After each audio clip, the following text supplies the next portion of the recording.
Okay, if people could grab your seats, I think we're going to get going.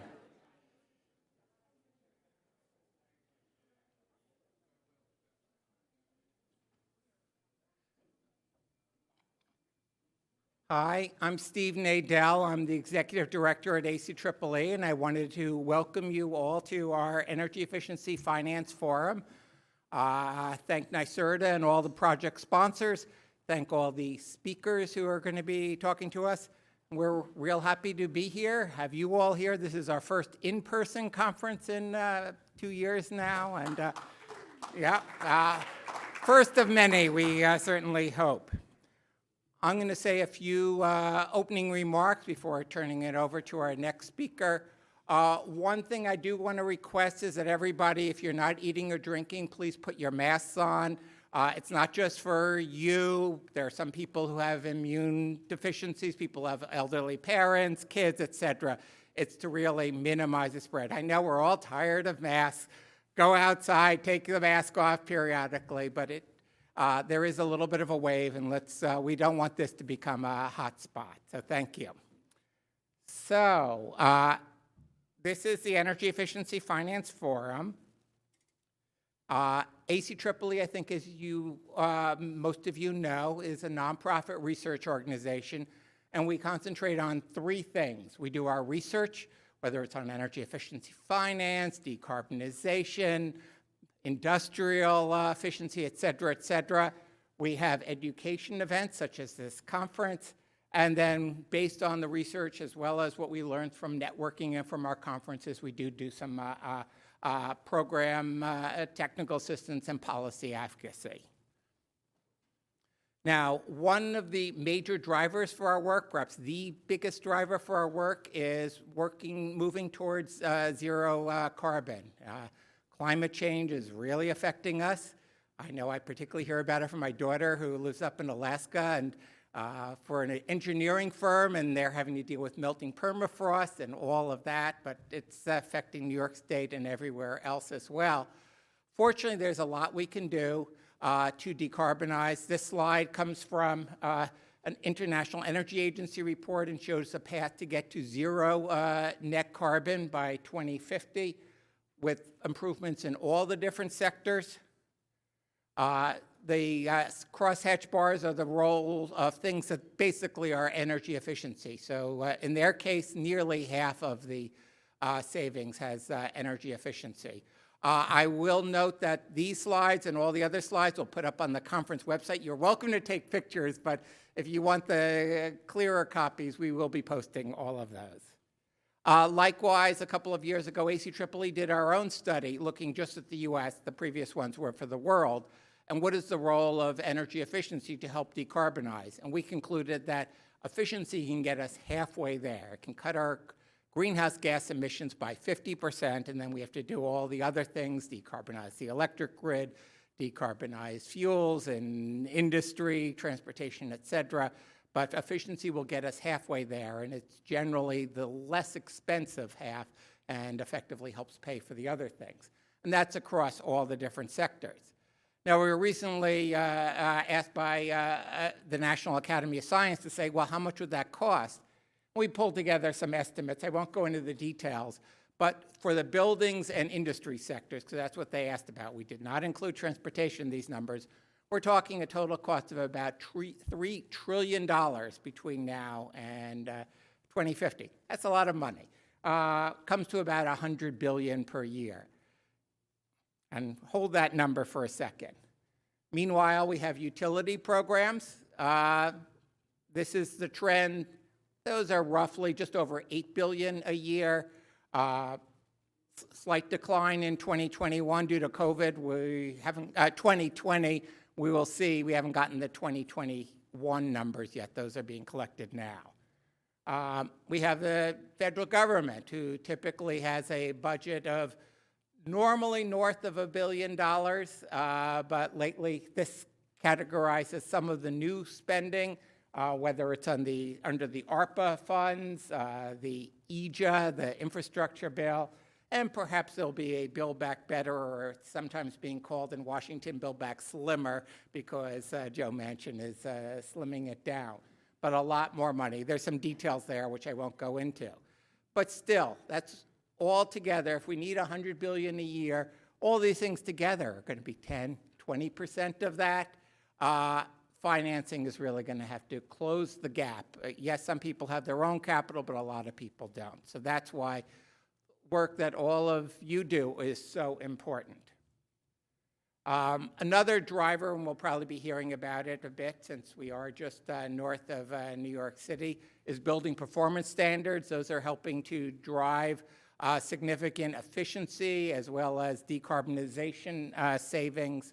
But again, a lot of times they're going to need financing.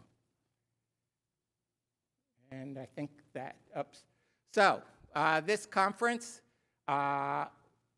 a lot of new material here, particularly since the last time we met, but a lot on energy efficiency as a service, the latest on green banks, on CPACE, on pay-as-you-save, revolving loan funds, many different things, but the updates of those.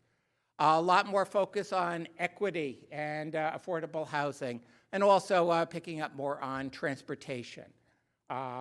Today's plenary, we have David Nemzo from the DOE Loan Program Office, as well as a whole panel discussing Ithaca's plan to electrify everything and how they finance it, which is why I know I've already heard from a lot of people. So how do they do it? I said, wait till this afternoon. Then tomorrow we have a plenary on bridging the gap, ensuring access to efficiency for all, which Holmes Hummel will be facilitating. We have Tony Reams for that one. So with that, if you need to get in touch with me, that's how. But let me call up the chair of the conference, which is David Davenport, who's the managing director for investment and portfolio management at the New York Green Bank. So Dave, thank you very much for joining us.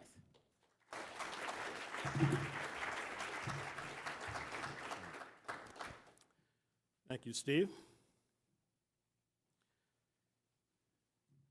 Good afternoon, everyone. My name is David Davenport, and I'm Managing Director at the New York Green Bank. I have the responsibility and honor of leading New York Green Bank's lending activities supporting underserved communities, including financing for high-performance affordable housing and beneficial building electrification that serves historically marginalized New Yorkers. Thank you all for being here, and thank you to the American Council for Energy Efficient Economy, or ACEEE. I'm glad you started out by saying ACEEE, for hosting.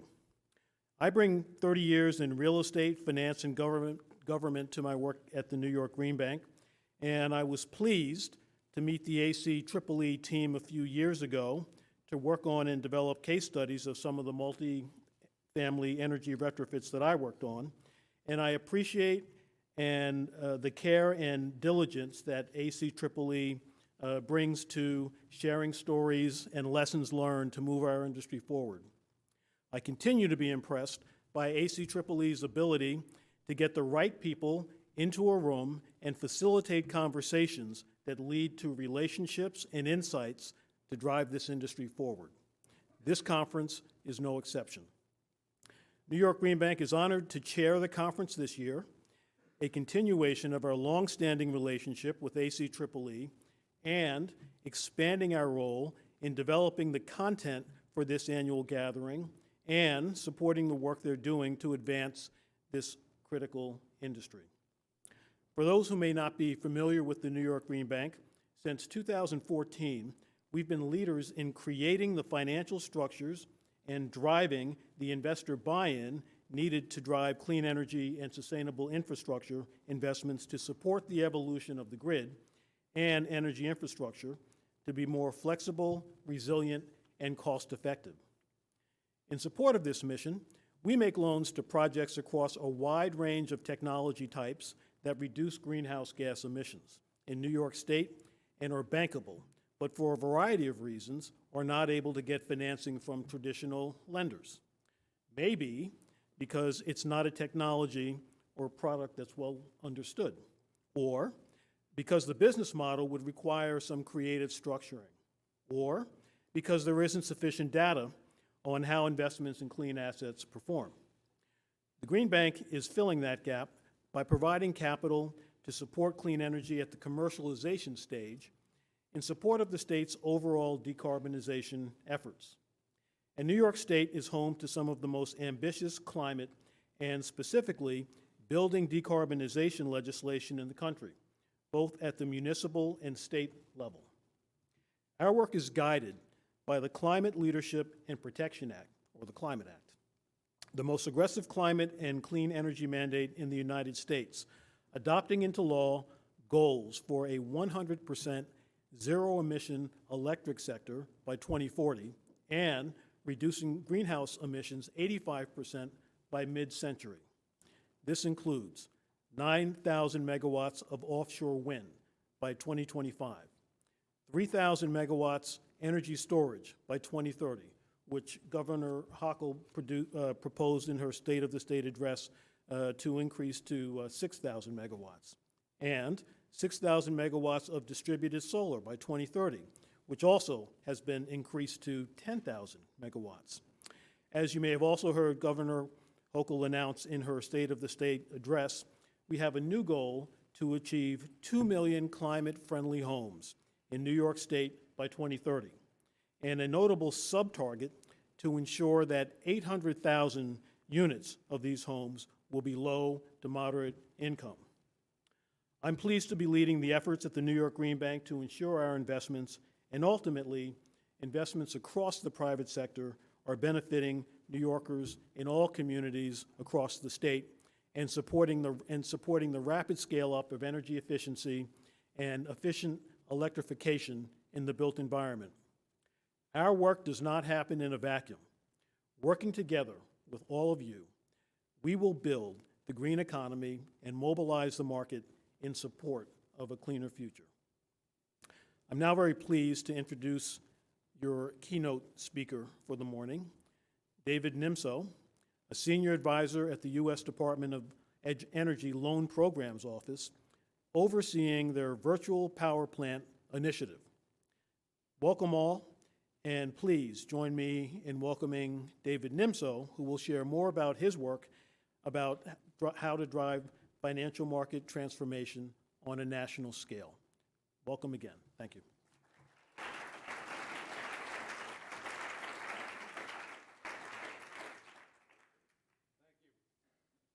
Tell we're only having Davids from New York who are in neckties speak today. In fact, I'm sorry, Steve, but David and I are the only two people ever to wear neckties at an ACEEE event. I did see somebody with a pocket square. Oh, there's another necktie. So anyhow, it is great to be back in person with ACEEE. You all are, of course, leaders in energy efficiency and well beyond. And the 2 years that we've all spent working remotely and virtually, I hope, are at an end so that we can interact together on the key issues that our nation and our planet are facing.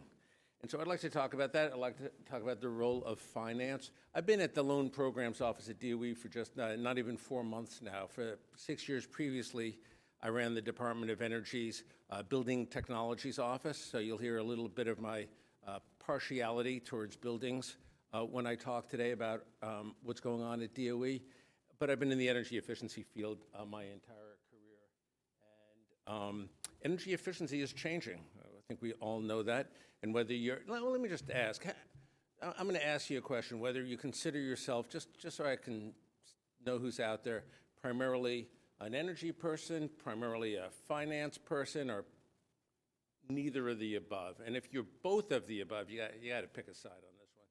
So what would you say? How many folks here would you consider yourselves primarily an energy person professionally? Good. And primarily a finance person? Did you put your hand up twice? Just checking. And how many would say none of the above? Did you sneak into? Oh, great. Welcome.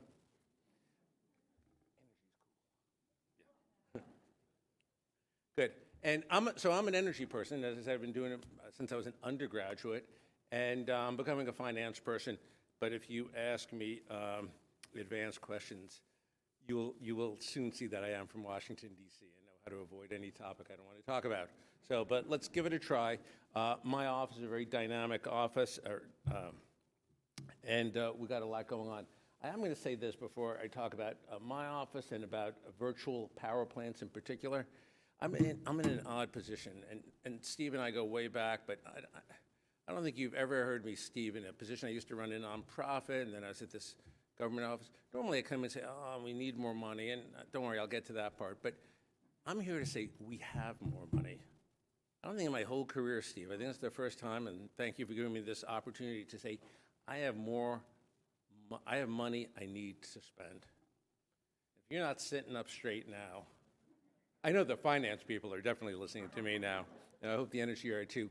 So there's some issues there. It's not, and I didn't bring the checkbook, but I'm just saying we have a lot of resources now. Steve showed you some of the big numbers that have been happening since the Biden administration's been in office for 16 months, and I'm a civil servant, by the way. I'm not a member of the administration. I'm a career civil servant. So when I talk about the Biden administration, it's because I read the newspaper like everybody else. I'm not speaking on behalf of them. Some of you people know what the newspaper is. That's the same thing as, it's like a browser, but they print it out every day for us. So I just want to say that. All right, so that's my start. And I do want to thank David Davenport and the great state of New York, my home state, and all the others. I know folks from Kate are here, from California, from around the country, as well as a lot of the leading companies and nonprofits like Block Power and Energy and many others who are leaders in our field. So it's, as I say, I just want to thank you for being here. And I also want to give a shout out to tomorrow's keynote, my DOE colleague, Tony Reams. He can't make it up here, unfortunately, so he's going to be virtual. Tony works for the Secretary of Energy as in the environmental equity, if you want to call it, energy equity office. It's not equity like finance. People talk about equity. It's the other kind, environmental justice. And Tony will talk about that and how important that is. And my immediate colleague, Elizabeth Bellis-Wolf from the Loan Programs Office, speaking tomorrow. So let me give a shout out to them. First, I'm going to give a shout out to the guy who sends my paychecks.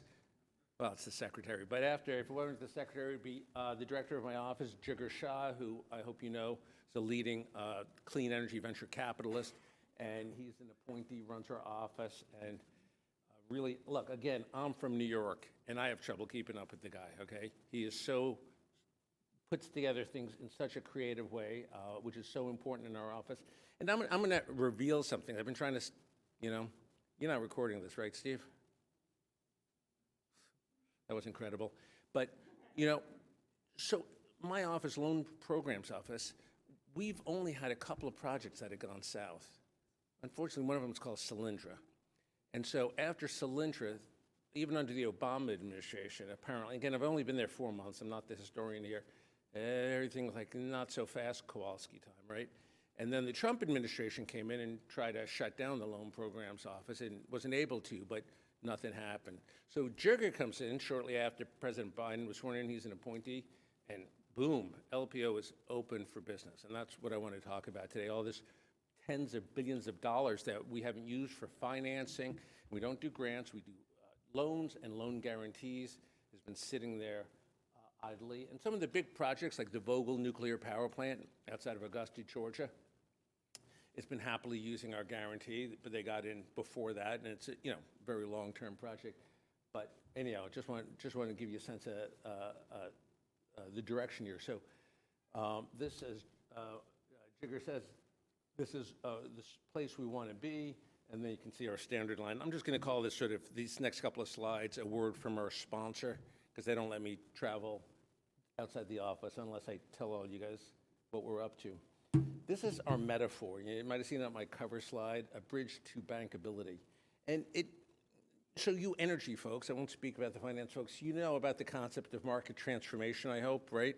Where you sort of go right on one end from basic R&D to applied R&D to demonstration, deployment, and then lock in the savings, either because everybody does it because it's the right thing, and or it's locked into codes and standards, and then shampoo, rinse, repeat, we do the cycle again.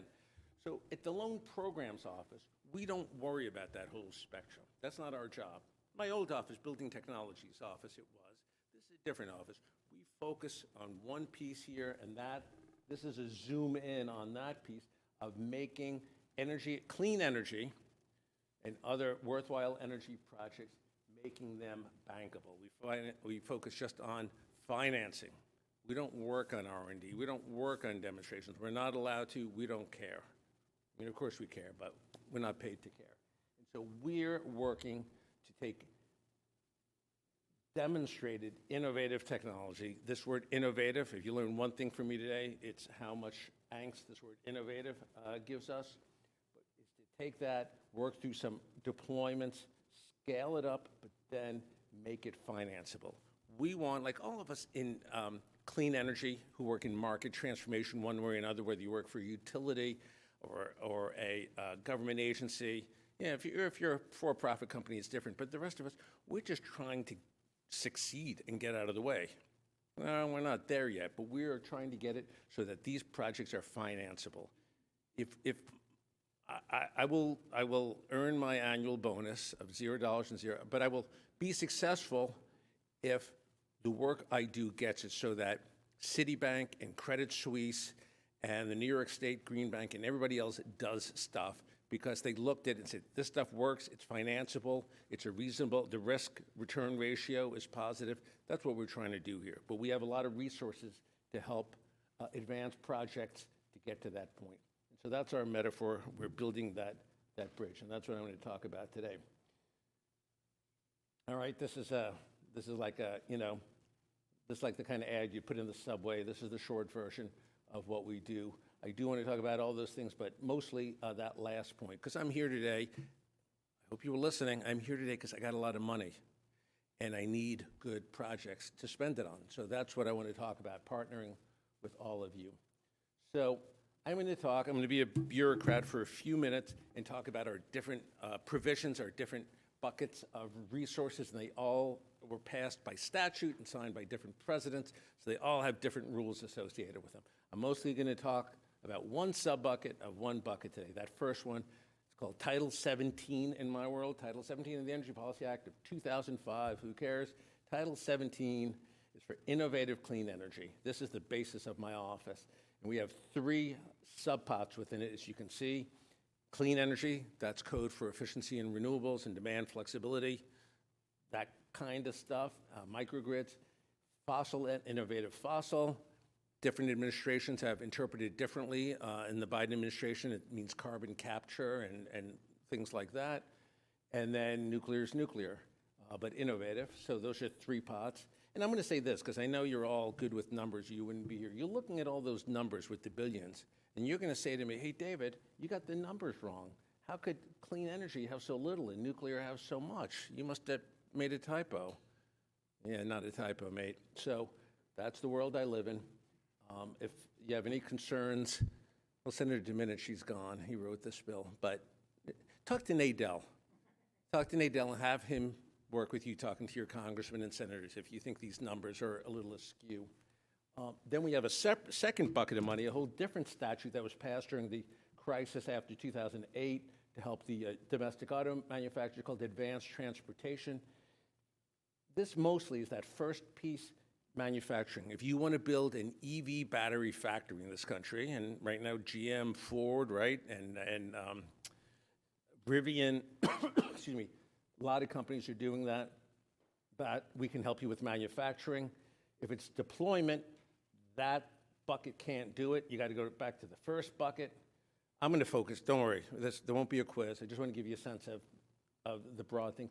Tribal energy is very interesting. The name says it all. Here's something important. To have access to that money legally, you don't have to have a project that's on Native American land. It has to be a Native American party has to be the developer.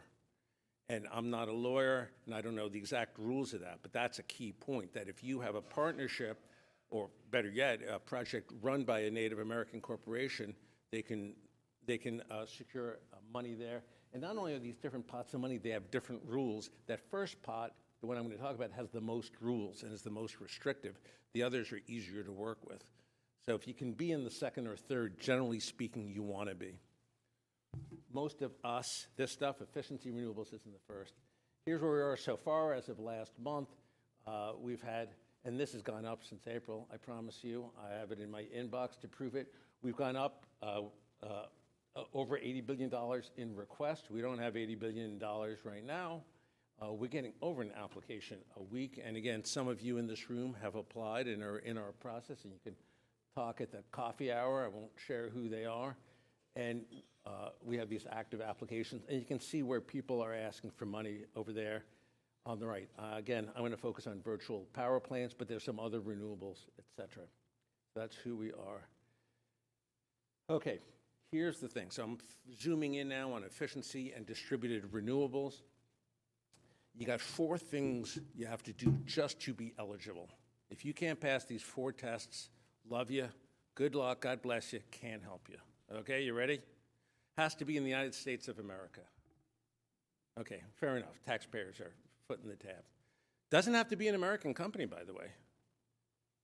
I mean, I wouldn't be Gazprom right now, but that's a different matter. But no, it could be Siemens or ABB or, you know, Pemex, I guess. Anyhow, doesn't have to be an American company, has to be in America. Okay, boring. I'm doing these in order of drama's sake, not in order of statutory sake. Number 2 has to reduce greenhouse gases. Look, if you're efficiency in renewables, you'd have to work pretty hard if you want to not reduce greenhouse gases. You'd have to buy every diesel genset in the county. You know, it's pretty hard to screw that one up. In all seriousness, we have some biofuels applications that come in, and they fail that test. They don't do a net reduction of greenhouse gases. But if you're efficient, most do, but not all do. If you're efficient in renewables, it ain't that hard. You have to prove it to us. We have to do our due diligence. That one's not that interesting.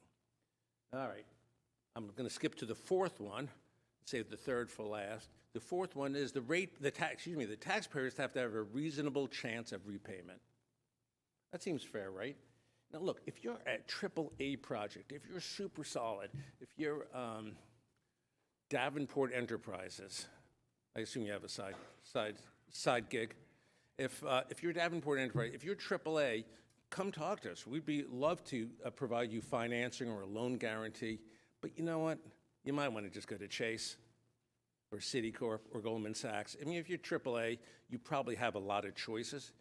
On the other hand, if you're NEMSO Enterprises, and who would lend money to you, although Chase did refinance my mortgage, but if you're at the other end, thanks but no thanks. We can't do it. It's too risky for us, even though we're government. So we have to find that spot in between those two. That's where we operate, and that's art as well as science. So that's what reasonable prospect means. And the 4th one is it has to be technologically, where to go, in the middle column, technologically innovative. So this is the hard part. This is where projects live and die on in my office, in the efficiency and renewables space. I'm not going to talk anymore about nuclear or EVs. So within that space, so here's the irony, is that people who've been in the energy space and the energy efficiency space have been saying accurately for years, if not decades, that we're proven technologies, right? Insulation, not super innovative. That's great for consumers. That's great for the real world. But due to the statutory requirement, that's in statute, signed by a president. I can't get out of that one. It has to be technically innovative or we can't participate. If it's too innovative, who's going to do a project? That's called research and development or demonstration.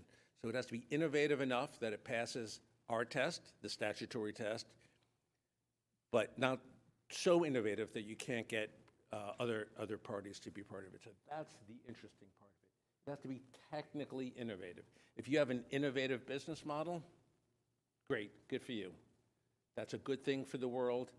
It is not it's neither necessary nor sufficient to get LPO support. We love to see it. It matters to us as professionals, but if it's not technically innovative, I just can't touch it. So just really trying to underscore that. Let me give you an example of the art of this. Who am I going to pick? I'm going to pick Tesla.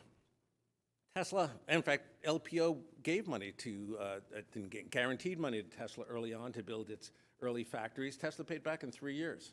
And I think Elon Musk notwithstanding, you'd have to consider it a major success story for the U.S. Energy revolution. But if you're a Tesla, it still has Pirelli tires, and it still has whatever phony leather they use in the seats. Not everything has to be innovative for a project to be innovative. You could have Goodyear tires and still be an innovative thing. You can use Johns Manville insulation and still have innovative energy efficiency. On the other hand, so it doesn't, not everything in a project must be innovative. That's technically innovative. That's not necessarily. On the other hand, you can take, sticking with cars as the metaphor, a 1980 Camaro, put on a carbon spoiler, say, hey, innovative, right? Because I just put on this cool spoiler. Okay, we're not falling for that. So we got to find, it has to be innovative to a degree. What we find is we see a lot of innovation in the efficiency renewable space, and this is a hint I'm about to drop. We see a lot of innovation in software more than in hardware, right? So if you want to go out and you want to show up, and I don't know your name, sir, but Blue Shirt Enterprises comes to me and says, I want $500 million in loan guarantee. I said, what are you going to do? He said, I'm going to put in, I can't do the math, 1 million smart thermostats to control peak load and avoid greenhouse gas pollution and improve the resilience of the grid. I say, great. Where are you going to get these? But I just say 1 million smart thermostats. Say, I'm going to Lowe's, and I'm going to buy a bunch of Ecobees and Honeywells and Nests. I go, that's great. Doesn't sound too innovative to me. I say, wait. I have this software I just got. I developed with a kid at SUNY. Is there a SUNY Westchester? SUNY Westchester, with this cool algorithm, with this SUNY Binghamton. So with this cool algorithm, and it looks at the way people behave under extreme heat in a way nobody else does. I said, well, why didn't you say so? So we find that a lot of these projects in the efficiency and distributed renewable space are using innovative software and algorithms and controls rather than innovative hardware. Again, don't get me wrong. If you want to show up with heat pumps made by, I don't care who, Mitsubishi or Whirlpool, but you have a new refrigerant that is very low global warming potential, ultra low global warming potential for the refrigerant, great. Talk to us. So hardware is fine, but we find a lot of the action is in software. And like my metaphor about the cars, you can use uninnovative hardware and innovative software. You might do just fine at LPO. It depends on the case. So just need to emphasize that. And then on the right are just, pick your favorite technology. I better pick up the pace. This is for later if you want to download it. This is just one slide on that transportation I showed you before. I'm not going to talk about it anymore today unless you want to. And again, EV chargers are on my side of the ledger, a factory to make EV batteries. I ain't going to talk about today. I don't work on it personally. Tribal energy. Tribal energy can matter because, again, tribal just means who's doing it. So if you have a tribal energy project that's distributed solar, that's just like any distributed solar project. It's just that there's a Native American corporation behind it. So just that's a hint. All right, let me talk about this. First, I got to recap some previous stuff. Oh, I'm a buildings guy. Okay, listen, buildings are the largest energy consuming sector in this country. Bigger than industry, bigger than transportation. It's the biggest. 39% of U.S. energy is consumed in commercial, in the 130 million commercial and residential buildings in this great and giant country. 74%, 3/4 of the electricity is in buildings. Buildings are where the action is. And at peak, of course, it's even more because of air conditioning. We all run it at the same time. Was anybody in the Northeast over this weekend or anywhere, Texas? We all ran our air at the same time. On emissions, we're second to transportation because cars pollute so damn much, but still, it's a bad story all around. And how much do we spend as a country to heat and cool and light and everything else? Our buildings, 400, depends on the year. Oh, this is before the recent, before Vladimir Putin decided to, I'm not going to make a joke about it, before the grotesque an unprovoked invasion of Ukraine and what it's done to global energy markets. So it's even more now. And most of that's gas and electric, but there's also, other fuels. Buildings where the action is, there's my punchline. and I'm at ACEEE. If you want to say it's 40% is wasted, I'm not going to argue with you. If you want to say it's 50, but the point is, it's a big number. That is what we're tackling, and we want to get to carbon neutral by 2050. So that's why buildings matter. So if you take a building, I call them grid interactive efficient buildings, GEB. It means a building that has all those good things that are static, like insulation and good windows, but it also has dynamic things like smart thermostats or EV chargers that charge at night, or automatic facades that can track the sun. So a grid interactive building can help save energy and shift it to less expensive, less polluting times. But so that's important, and it uses, I won't go into it, all sorts of controls and algorithms to do it. But what if you collected them in a community?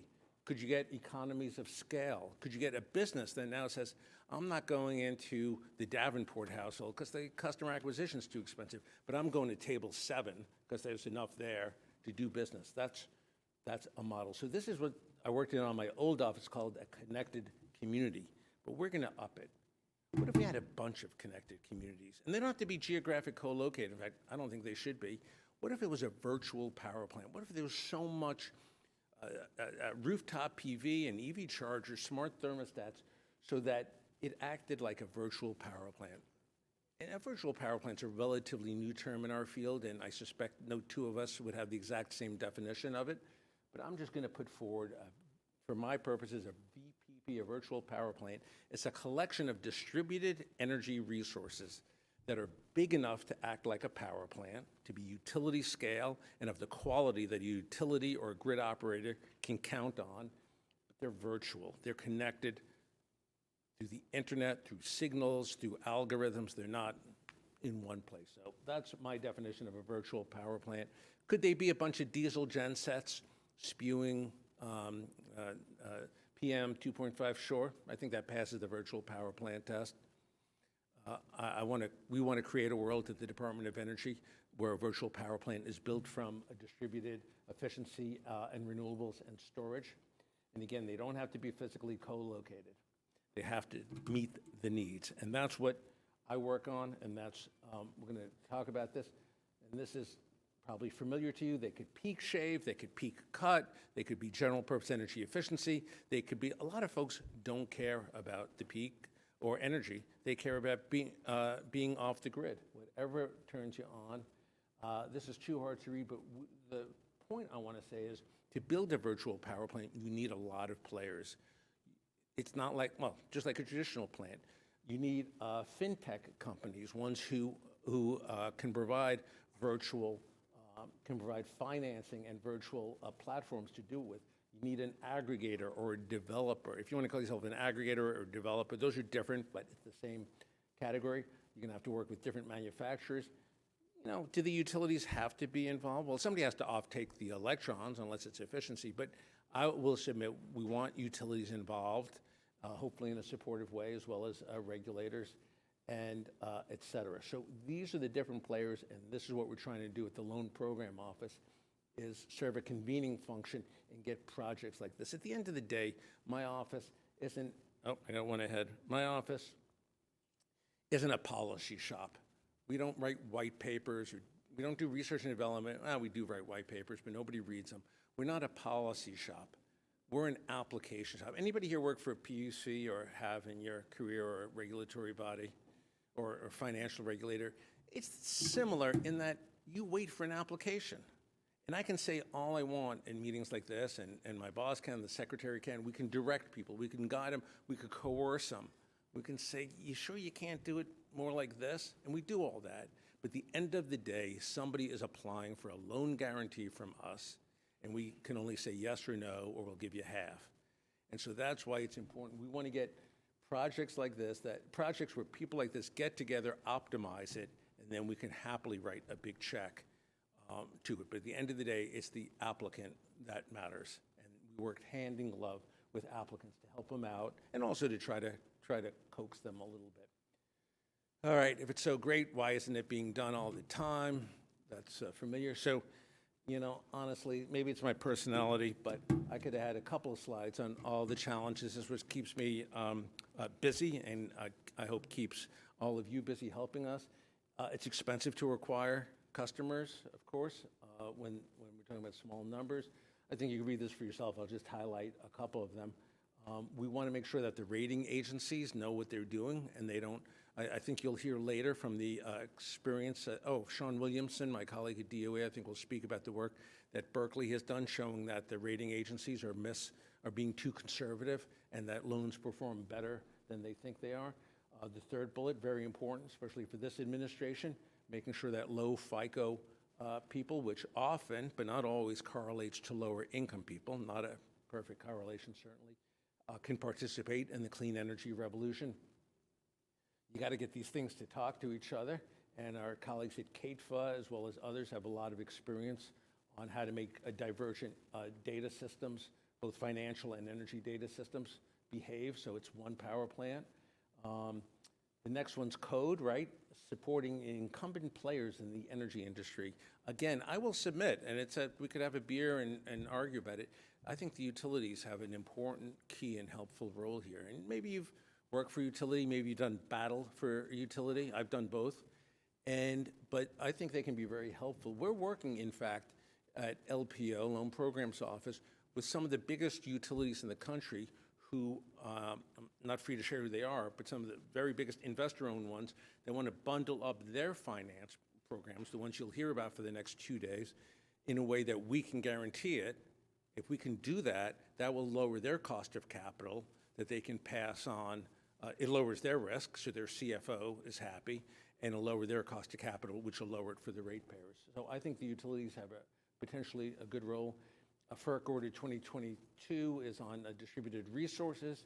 What is Bill Seafy provision here? All right, so New York government officials, listen in here. There was a provision in the Infrastructure Act, that's what bill is, bipartisan infrastructure law, that said if you LPO does a project, does a loan guarantee for a project with a state energy financing institute, CFI, you don't have to do that innovation thing. So remember, I just talked about that for 5 minutes, how that's a big challenge. It's moot. If we partner with CATFA or a New York Green Bank or a Connecticut Green Bank or any of the CFIs, we don't have to worry about innovation, and we can support more projects. But it's only for new money. That was passed just a few months ago and signed by the president into law, and it doesn't govern our existing big pots of money. It's only for future money, which we haven't gotten yet.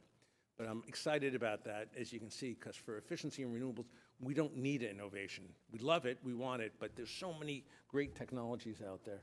And then this is some inside ball here on my office, that innovative I've talked about a lot already. Right-sized projects, here's the other thing about us. And again, a couple of you are applicants, so you know this the hard way. So if you want to work with us, it's expensive. It takes your time, it gives you headaches, it costs you money. We're going to make you hire lawyers and engineers, outside engineers, and finance people. It's a big pain in the derriere. Big reward. You get a big guarantee that will lower your cost of capital significantly. But you see where I'm going? If that first thing's sort of a lump sum that doesn't scale. Whether you're a little project or a giant project, you're still going to have to hire lawyers and financiers. If you want to come in and you want blue jacket enterprises, if you want a loan guarantee of $100, come talk to me. It's going to cost you $1 million to get it. So, we're not friends yet, but you know what I mean? Yeah, don't do it. But if you want $1 billion, it won't cost you much more than that $1 million. So there's a scale issue. And you can tell from my tone, it makes me unhappy because so much of efficiency in renewables isn't at that scale. Is there a magic number? No. Seriously, you come in, you say, I want a $1,000 loan guarantee, we'll talk to you. But you know what? The smallest project we've ever done, I believe, don't quote me, I've only been there 4 months, I think it's 48 million or 50 million. And basically we say in the hallway, I'm not supposed to say this aloud, if it ain't 100 million, you sure you want to do it? And I have one in my inbox right now that's 80 million. and they know what they're in for, full steam ahead. But I just want to say, I have another one in my inbox. I won't even say the number, but it's got another comma. It's in the billions, okay? So I just want to warn you on that one. And it's not good. We've eliminated the application fees. We're trying to lower those one-time things, but that's what right size means. It's got to be big enough for us to play. If you're a $50 million project, there might be other resources for you, and maybe Davenport can take care of you, but, well, maybe not. But my point is, if it isn't a big enough number, I don't think it's worth your while. And obviously, it pains me to say that, but better to figure out now early than later. But if it is big, man, we replace resources. Look, I'm a civil servant. I can't come up here without saying I need more people and more resources. But that's not really my problem. I have a boss and a boss's boss who just love my stuff. They want to do virtual power plants. They want to do efficiency and renewables. That's not my problem, but I had to ask anyway. Don't read this. This is only to convey one point. Read it later. We are here to help. And I'm from the federal government. I am here to help you. But listen, this process, and I wish I could say who here has applied, we will work with you as much or more than you want to. I have meetings every week with my projects, and sometimes two. And if they're sick of us, that's fine. They can skip the meeting. We don't skip meetings. We will work. We're not like a commercial bank. Well, maybe we are like a commercial bank, but we are really hands-on. We will help you from beginning to end. We'll also say, you call that an engineer's report? Didn't your engineer hear the second law of thermodynamics? It's tough love, but it is love. And I just want to say that, so don't be intimidated by this. This is just, I'm sending body language that it's a full process, but there's a big reward at the end, and we will work you through from beginning to, I've never worked in a place, Steve, I don't know if I told you this when I took this job, where projects aren't competing with each other. We're trying to get to yes on every single project. And we run out of money, that's a different problem. But we're trying to get every project. Normally working at my last office, we put out a competitive grant called Connected Communities. We got 220 concept papers, 120 full applications, and I had enough money for 8 projects. And we had to do a Sophie's Choice on that because we had such an wealth. This is a different situation. So please, if you have projects or potential ones, that's me. Want to work with you, and thank you very much for your time today.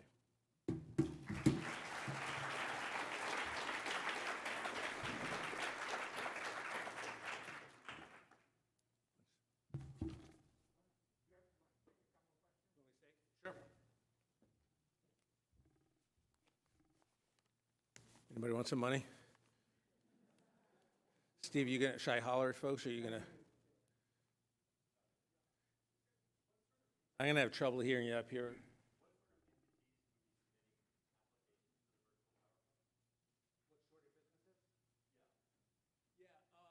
Question, and let me answer in a circumspect way. It's a bit of all of the above. So on virtual power plants, 1 or 2 are quasis, but right now I have just double digits applications in the inbox now, just over 10. And they are a mix. You got one that's, I'd call a developer, one that's a utility company, a couple that are in the finance fintech space, a battery manufacturer that wants to be a battery. So it's quite the mix. On some of the others, it's a narrow, nuclear power plants, right? So no, we're getting all the above. And the projects, I should say, and again, I don't want to get into definitions of virtual power plants without alcohol involved, but generally speaking, we take a very expansive view of it. We want to get to yes, right? So we have some that have applied, some that are but they're PV with a little bit of storage, and others that are building optimization and heat pumps. And they don't meet, but they're all inside the umbrella called a virtual power plant. So we're getting a mix of technologies and a mix of players. Lots of, I think solar and storage is probably in first place, but I'm sort of winging that. I think gentleman over here was next, and then that way. Yes, you, sir. Oh, sorry, you. That's right. You were first, and then him.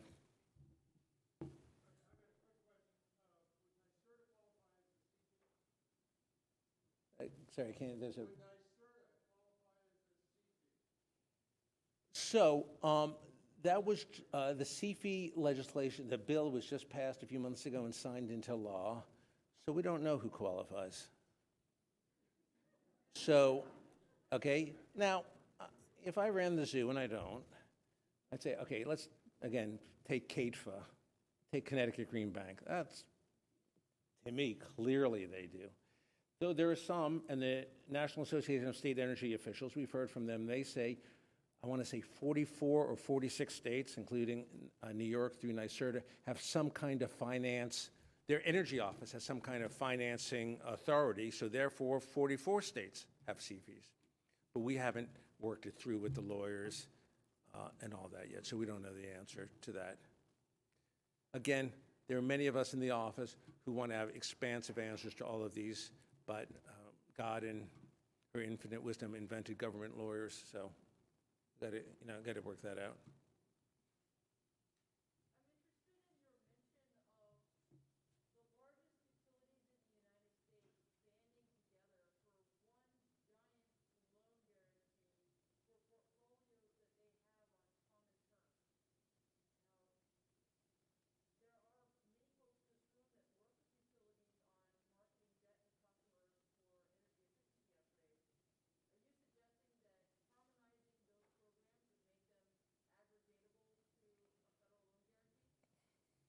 Well, that's a good one. I think the answer on one level is yes, that would qualify. Personally, can I give an opinion? I think that's a bridge too far. I mean, I just think that's a lot to ask. I think that should be eligible, and I'm trying to think why it wouldn't be. We have some issues that involved other government money. We can't mix other federal money with this money, but I don't think that should be an issue. So I think that should be fine. The reason I hesitate is some of the biggest IOUs, I'm just gonna make up names, SoCal Edison or Commonwealth Edison or Southern's retail companies. I think they're big enough in their own right with enough customers. If I were them, I wouldn't necessarily want to team up with other utilities. I would just have enough trouble getting through my own executive committee and my CFO and my commissions. I'd say that's plenty of work. But again, that's not my problem. That's not for me to determine. That's for the applicant. So yes, I think multiple utilities can band together. A utility can certainly band with other players, like right? You could see a utility and one of the finance companies. So I think any permutation. In some parts of the country, of course, then you have the issue of what about the Southerns or utilities that have more than one retail. So any of those would be possible, and we take a look at them to see the aggregation. Okay.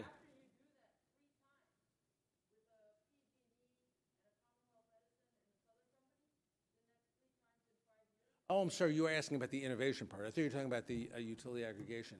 Sorry. Yeah, that's an issue.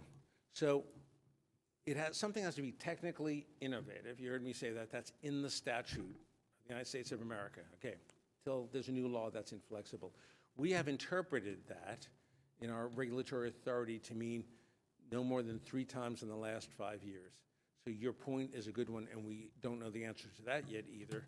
What happens if you're 4th in line? Or how about this? I mentioned the software example, right?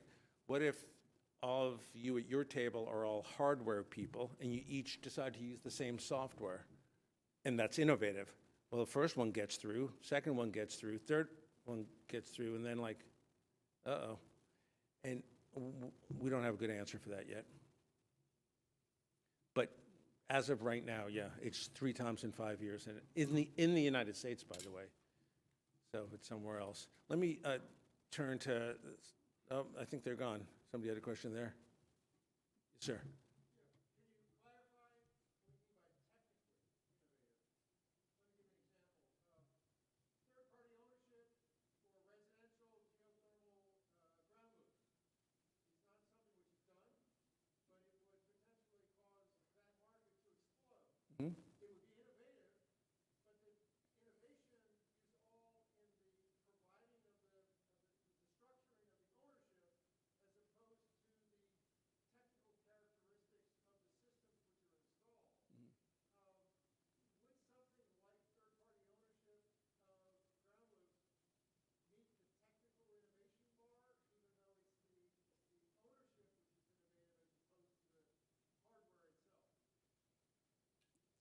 Got to be technically innovative. Again, that can make a project more viable, more desirable. There's all sorts of things we could do to help a project. That just like a project, if you show up with a project that helps low-income people in disadvantaged communities with a crappier grid do clean energy, you're going to get our fullest attention. But we still have to pass those 4 statutory tests I said: U.S., greenhouse gas reducing, reasonable chance of repayment to the taxpayers, and technically innovative. Again, the only get-out-of-jail-free card on the technical innovation is, one, if you're working with a State Energy Financing Institute with future LPO money, or 2, that tribal energy loan guarantee bucket I talked about doesn't have the innovation requirement. So if the Navajo Nation showed up with a project like that, then we wouldn't care about technical innovation. But for other projects, we do. And anyway, that's the way it is. Good? Okay, thanks again.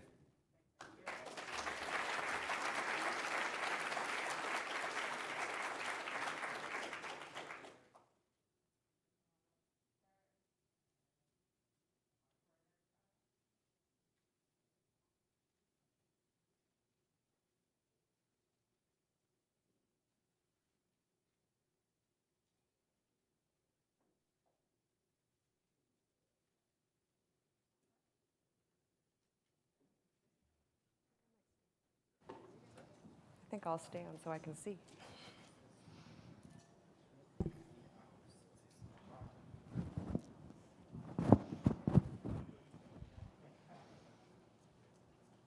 Okay, welcome everyone. Can you hear me okay? See, in virtual conferences, you can't tell how short I am. Oh, really, it's wonderful to be here with all of you in person. My name is Megan Campbell. I'm a Senior Vice President with Opinion Dynamics Corporation. We are a research and evaluation consulting firm, largely specializing in the energy industry. Lately, we've been increasing our focus on decarbonization strategies, and in particular, measuring market adoption, market characteristics, barriers, and opportunities. And I'm very excited today to be the moderator for this panel. Today, we're really going to put a spotlight on the city of Ithaca's plans to electrify everything to help reach a goal of carbon neutrality by 2030. Just last year, the city of Ithaca announced that it is set to become the first city in America to electrify every building by 2030. Our panelists today are working to ensure that this goal is reached, and they're here to discuss this exciting effort and the role of affordable financing. What the city of Ithaca is doing is quite significant. As we sit here in this intimate forum in New York, the same conversation is happening on a worldwide stage at the World Economic Forum. And so this is really a big deal what Ithaca is doing. And this is a really incredible opportunity for all of us in this room to learn what their strategies are and what we all might be able to take home and replicate in our own communities. So before we open up this panel for kind of questions and discussions, we would like to kind of let our panelists kind of introduce themselves to all of you and their involvement in the effort. So we're going to start with Vanessa Fagins-Turner. She's an executive director with Bank Forward and an advisor to the city of Ithaca and deeply involved in the decarb plans for the city. Vanessa? Hi, everybody. It's a pleasure to be here today, and I would be remiss if I didn't thank everyone, and particularly Megan, for organizing this, as well as bear greetings from Luis Aguirre Torres, who is the Chief Sustainability Officer for Ithaca and our fearless leader who is at the World Economic Forum as we speak, having this same conversation. So the global interest in Ithaca is significant. We're not quite New York City, where you can say, if you can do it there, you can do it anywhere. Ithaca is a small city, but we are therefore prepared to take risks and pioneer to pave the way for others. I always like to start by providing a bit of context. We have to understand that in our global decarbonization efforts, 70% of US emissions come from cities. And that's why we consider the city decarbonization plan to be so significant. I look forward to speaking about that and to this conversation. Great. Thank you, Vanessa. And next panelist, we have Cullen Kasanek, the head of finance at Block Power, who has also been working with the city of Ithaca on this effort. Was that just introductions? Yeah. Okay, good. We'll speak. I'll speak more about the plan after. Okay. Yeah. Sounds good. So, hey, Cullen Kasanek, I'm the CFO at Block Power, and I'll echo Vanessa here, and thank you all for being here. Thank you for having us here to talk about this project that we find so important. Some background on Block Power, right? We, company about 8 years old, started actually. Some early funding came from the DOE, right? And so the DOE has done many, many things that are really helpful here to energy efficiency, and one of those is really giving us a grant to get into understanding buildings and building databases. That led us into working with cities around the country, and particularly the city of New York. Block Power's decarbonized and greened about 1,200 buildings around the US to date. It's a lot of buildings. These are multifamily buildings. It's a lot of buildings on a one-off basis, but it's, as we all know, just a scratch on the surface to what needs to be done. We are really right now a decarbonization platform. What does that mean? Right? We have software, we have consulting, and we have project development. And so all of those, though, come together, right? Because our hypothesis, our core hypothesis, is that energy efficiency has not happened enough because there are so many parts to a deal, so many stakeholders, so many moving pieces to make things happen, from the contractor to the permitting to actually figuring out how to pay for it, that people have just started and stopped, right? Building owners in particular have started and stopped in their projects. And so there needs to be somebody who pulls the pieces together, who holds it together, and who brings the community together. And so, right, we're making buildings greener, healthier, and smarter, more comfortable, more modern. And we do this really through this partnership with our understanding of the building owners and the building owner dynamics, and our understanding of the communities and our ability and desire to work with forward-looking communities like Ithaca. Great. Thank you, Colin. And rounding out our panel, we have James McIntyre, Chief Strategy Officer with Inclusive Prosperity Capital. Thanks. Thank you very much, and thank you to the ACEEE for having us here, and also obviously to New York Green Bank for hosting. We work with the New York Green Bank, and I think, frankly, I guess putting in perspective about haves and have-nots, especially as people gather from around the country, I think it's important to remember that, like, New York State is really fortunate to be a state of haves in many ways, in terms of political will, resources, and thinking, even, and it carries down to the community level like Ithaca. So I think it's important to remember that, because not everywhere is like this, and I think that that's an important part to think about. The second thing is I work for, IPC. We're a nonprofit that's spun out of the Connecticut Green Bank, the country's first green bank. And the idea is, how can we take programs and capital elsewhere to accelerate decarbonization and to help folks think through the lens of where and how to deliver capital. Personally, I come from the affordable housing finance background too, and I think part of the focus obviously is how can you connect finance to buildings through electrification and through decarbonization. It's creating that linkage. So excited to be here, and we work with Block Power in financing a number of their projects, and we're one of the first financiers in to provide what they needed. And I think that's part of what we're going to talk about is like, it's kind of how do you figure out to meet the needs where the market is in order to solve a lot of this. Great, thank you. Okay, so maybe to get us started, Vanessa, maybe you could give us a little bit more details on what are the plans involved? How are we going to reach this ambitious goal in just 8 years here? Wonderful. Well, the Green New Deal in Ithaca is innovative for a number of different reasons, but in particular, it's because of the timeline and the speed with which we are trying to do this. And we always like to emphasize that it's because we see this as the timeline that science requires in order to be meeting our national and international climate goals, particularly with science coming out over the last 2 weeks saying that we are on track to surpass a 1.5 degree temperature increase threshold within the next 5 years. Time is of the essence, and action is needed now.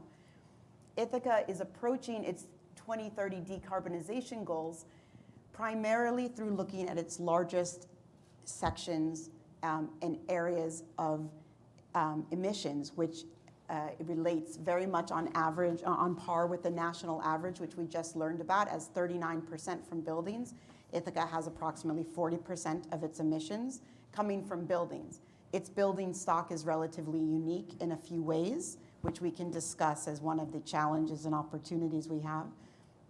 And 40% of emissions comes from transportation, and a large segment of our Green New Deal also plans around electrification of transportation as well as our building stock. 15% of Ithaca's emissions come more or less from our grid, which we have calculated based on the fortunate assumption that about 80% of Ithaca's energy grid is already relatively low carbon, which is also something that most cities are not in a position to claim. It's an important starting point. And from there, we have 5% or so energy waste and loss. As we go about thinking through the challenge of buildings, we have a building stock of approximately 6,000 buildings in Ithaca. Ithaca is a city of 30,000 people, a population that then doubles when students are in town. It is a college town with multiple colleges and universities. 80% of that building stock is rental property, which means that dealing with landlords and tenants is a large part of this equation versus a much more sole proprietor situation for many buildings. And as we go forward with this, we are then thinking that electrification and electrifying everything is the strategy that Ithaca is pursuing. When this ordinance was passed, the condition from the city council was that the city would not expend anything from the city's budget in order to fulfill this mandate. And that is something that is very important to think through as we think about the model and we think about the success and the speed with which this is being deployed. It is one of the reasons why Block Power is being such an incredible partner with us. There are certainly components of the city's budget and planning that are being discussed for alternative viable models versus like municipal bonds, green bonds, which are normally a larger part or often a part of this conversation for financing. But as we look at the financing picture and think through the public-private partnership model that so many of us discuss on a daily basis as part of our energy transition financing, what public means for us is largely state and national public financing, thanks in no small part to those we've just seen speak, the DOE and many of these programs, as well as New York State's NYSERDA, and many other unique programs we have in the state of haves, and a city and state level leadership that is recognizing the urgency of the climate crisis. I always like to plug that the CLCPA, the Climate Leadership Program at the state level in New York, is the most ambitious state level climate plan in the country, if not the world. And it is still to be funded on a significant level, but the draft briefing is open for public comment through June 10th. And everybody can go online and make their comments, which I encourage folks to do because it will have financing ramifications across the board. Perhaps I'll stop there and we can get into a bit more. There's more to say, but I'll pass to Colin. I can talk some about the structure of the program and how we got connected with the city. We've found out about the Green New Deal and the ambitious goals that the city was putting together, both with the city council and the former mayor and the other key stakeholders in the community, including Vanessa. And so to us, this really clicked, right? We did a project in New York City where we were a coordinator for retrofitting, I think about 680 buildings across New York City, and we sort of acted somewhat as a program manager, somewhat as an outreach party, somewhat as a design contractor, somewhat as a construction manager, right? It's just pulling the pieces together to make sure that building decarbonization got done. And so when we saw this RFP come out of the city of Ithaca, we said, well, this really fits, and we proposed a very holistic solution, something where we can work with building owners, right, and help building owners understand the value of electrification, of decarbonization for their buildings, right? Because we're asking, right, the city's asking, and we're asking the building owners to spend money and upgrade their buildings for the good of themselves and for the good of the community, too.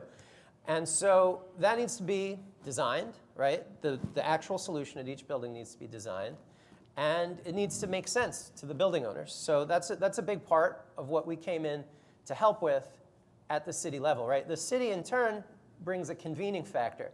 They say, hey, this is something that we all agree on, right? And the city, the residents so far, and the government and everyone in the community seems to say, yeah, this is something that we really care about. And that's a good thing. The city further is able to add a sense of centralization and say, hey, this is how we're doing it. We're doing it one way. It's not going to be 50 different ways in piecemeal. We have a plan. And that plan allows a broad vision, right? It allows us to go after central funding. It allows us to get to scale. And scale is a key piece here, right? Because scale brings down cost of financing. Scale also brings down project cost. So when we're moving it together, just like folks have done with solarized campaigns, when we're moving together, we can get scale, and that can make it better for everybody. We're also bringing workforce, and this is a cooperation with the city. In New York City in particular, we built a very large workforce development program that we're managing, but it's something that really comes through the sort of the DNA of Block Power and its community organizing background, right? Our CEO is a community organizer before forming Block Power.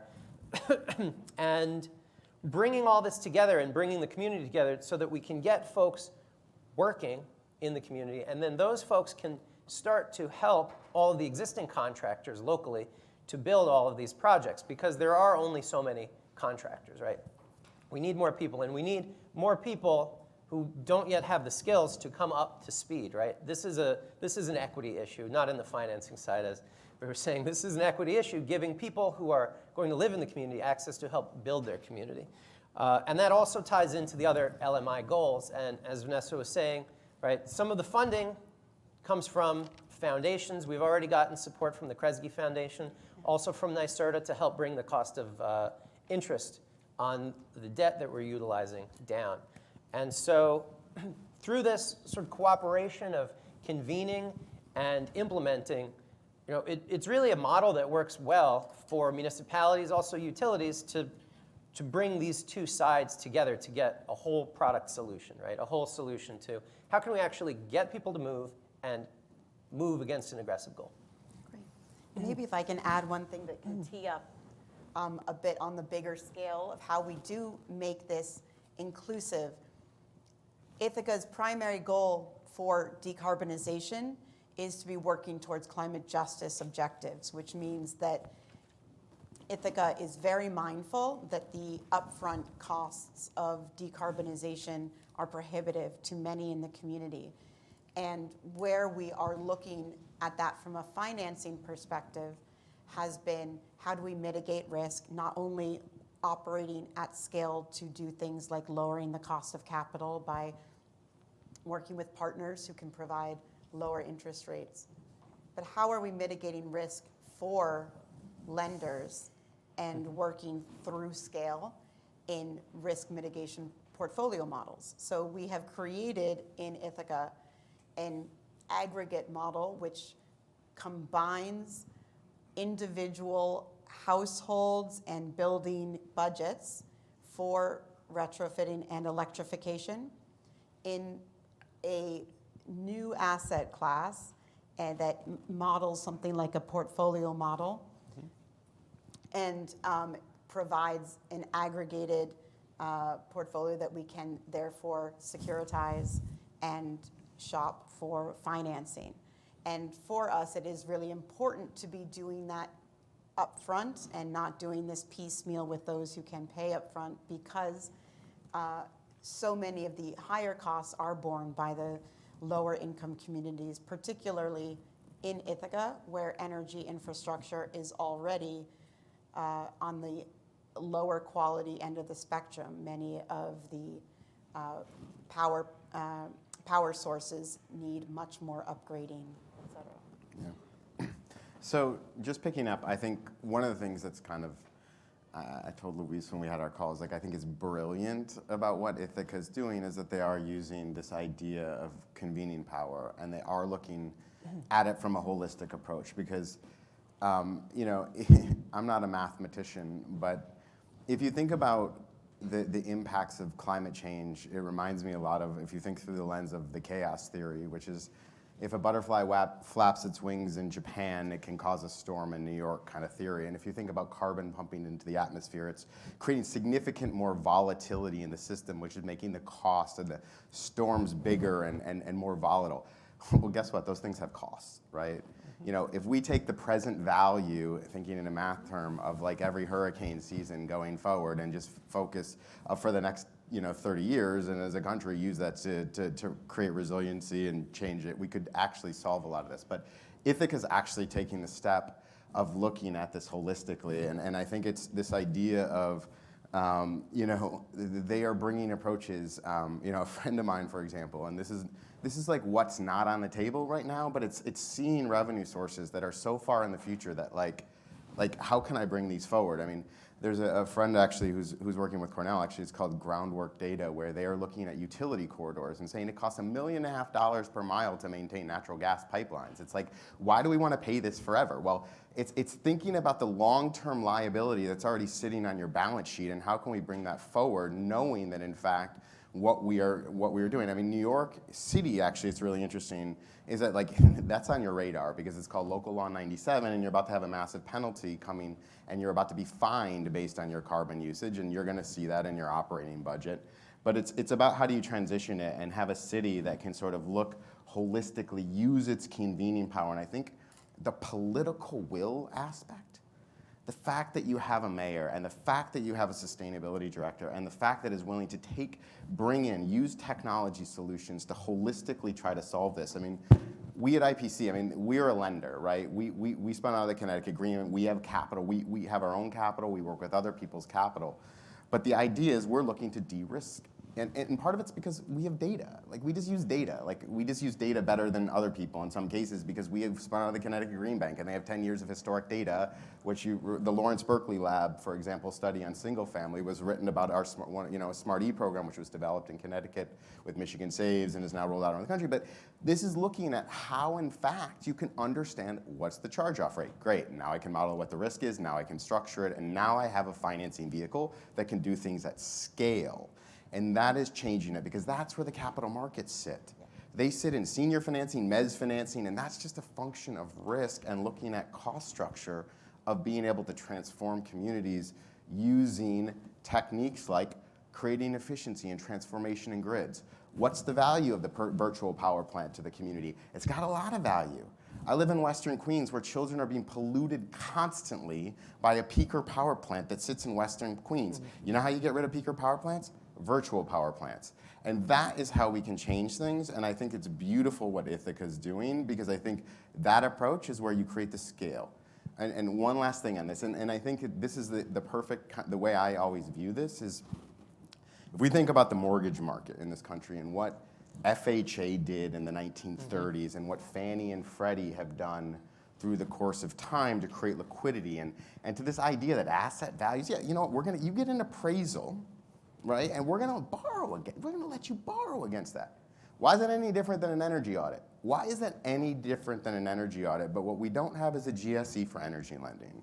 So my idea for you is $10 billion for a single family and multifamily GSE structure that you could de-risk. And you asked me about technology, the answer is all of them, because Ithaca is going to use all of them. And what you need to do is come up with a financing structure to holistically look at financing to solve where the capital markets look at illiquidity and project finance. That's because there's profit in it. That is not going to get us there fast. So how is it that you create a system, bring everyone together and think holistically, and that's what Ithaca is doing. Great. Thank you. You mentioned the Connecticut Green Bank, and it made me think of the New York Green Bank. I'm wondering if you guys can talk a little bit about what role the New York Green Bank is playing in the city of Ithaca's efforts, or maybe ideally how you'd like to engage with them in the future. Sure. I'll take this first. So I think we've had a couple conversations with the New York Green Bank on this, and over time, certainly Block Power has engaged with the New York Green Bank many times in many ways, and always positive. The New York Green Bank and NYSERDA broadly as well, right? NYSERDA broadly is already getting involved with this through support of one of our loan programs through a loan loss reserve program that they have outstanding. And one way that potentially the New York Green Bank could engage is being able to expand this further. We are looking at, so we have at Block Power about $85 million of capacity that can go towards projects in Ithaca. If we look at projects in Ithaca broadly, depending on the average project size and how quickly and how deeply we can get into every building, regardless, we're talking about hundreds of millions of dollars in terms of actual spend and capital cost. That $85 million will help us. It will get us there. What it is not also, though, is it is not as cheap a capital as could be provided by the Loan Program Office, for example. So in building a structure and stacking up a structure and getting to a structure that may be securitized, right, that we may be able to package up and sell and start to move energy efficiency toward having more of a secondary market, there are some middle steps. And those middle steps are a particularly strong area where we may be able to engage with a group like the New York Green Bank, particularly in our process, right? We're building a sample portfolio.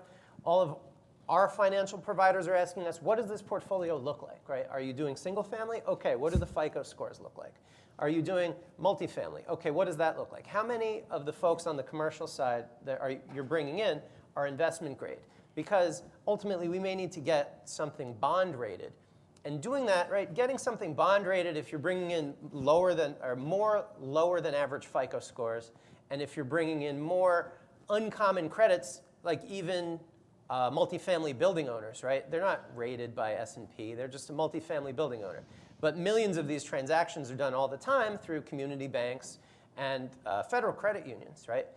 And so figuring out a way, though, to take this portfolio that we have and make it strong enough that we could take it to a rating agency like Kroll's and get an investment-grade credit rating that would then allow us to go out, take it to the markets, bring a bond against it that will give us low single-digit interest rates. That's something that could be a real game changer for everything, for the market and for the program. And what's important, though, is to get there, and I think this is something that Ithaca's doing, that Block Power does, is it's about how you architect the solutions, right? Because what it means is really, like, to your point, a single family, right? And a multifamily, and a community center, and it's a school, and it's a church. And guess what? Their behaviors are different, and their needs are different, and their building types are different.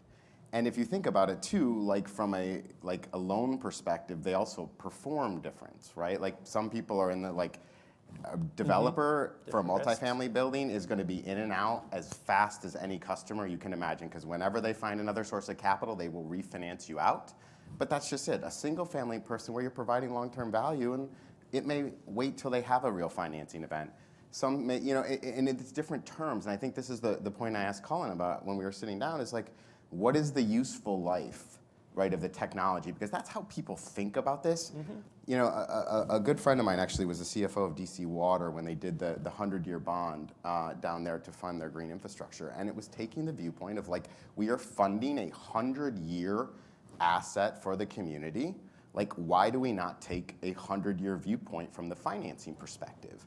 And this is it, is like, the point too that's really interesting about it, I think, is like most of our decisions live within election cycles, right? Like it is a short-sighted view of how we view this. So committing to long-term decarbonization, like beyond election cycles, beyond is like something that is a political earnings, or earnings, and that is risk, right?